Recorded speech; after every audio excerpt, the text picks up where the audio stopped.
നമസ്കാരം. ഇൻഫോടെക്കിലേക്ക് സ്വാഗതം. വധശിക്ഷയ്ക്ക് വിധിക്കപ്പെട്ട യമൻ ജയിലിൽ കഴിയുന്ന മലയാളി നഴ്സ് നിമിഷപ്രിയയുടെ മോചനത്തിനായി സുപ്രീം കോടതിയിൽ സമർപ്പിക്കപ്പെട്ട ഹർജിയിലെ വിവരങ്ങൾ എജിക്ക് കൈമാറി.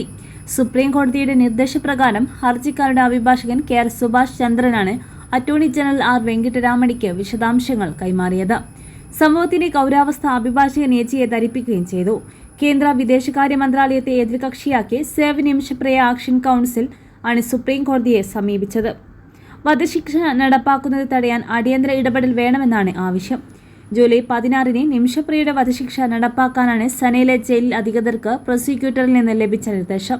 ഈ സാഹചര്യത്തിലാണ് മലയാളി നഴ്സിന്റെ മോചനത്തിനായി സാധ്യമായ വഴികളെല്ലാം കുടുംബവും യമനിലെയും ഇന്ത്യയിലെയും സാമൂഹ്യ പ്രവർത്തകരും നടത്തിവരുന്നത്. സുപ്രീം കോടതി വഴിയുള്ള ഇടപെടൽ സാധ്യത തേടുന്നതിനോടൊപ്പം തന്നെ നയതന്ത്ര സാധ്യതകൾ പരിഗണിക്കാൻ കേന്ദ്ര സർക്കാരിന് മേൽ വിവിധ രാഷ്ട്രീയ പാർട്ടികൾ സമ്മർദ്ദം ശക്തമാക്കിയിട്ടുമുണ്ട്. യമനിലുള്ള മലയാളി മനുഷ്യാവകാശ പ്രവർത്തകൻ സാമുവൽ ജെറമാണ് അവിടെ നിന്നുള്ള ശ്രമങ്ങൾക്ക് നേതൃത്വം നൽകിയത്. വിഷയത്തിൽ കേന്ദ്ര സർക്കാർ ഇതുവരെ സ്വീകരിച്ച നടപടികൾ എജിയുടെ ഓഫീസ് ആരാഞ്ഞതായും വിവരമുണ്ട്.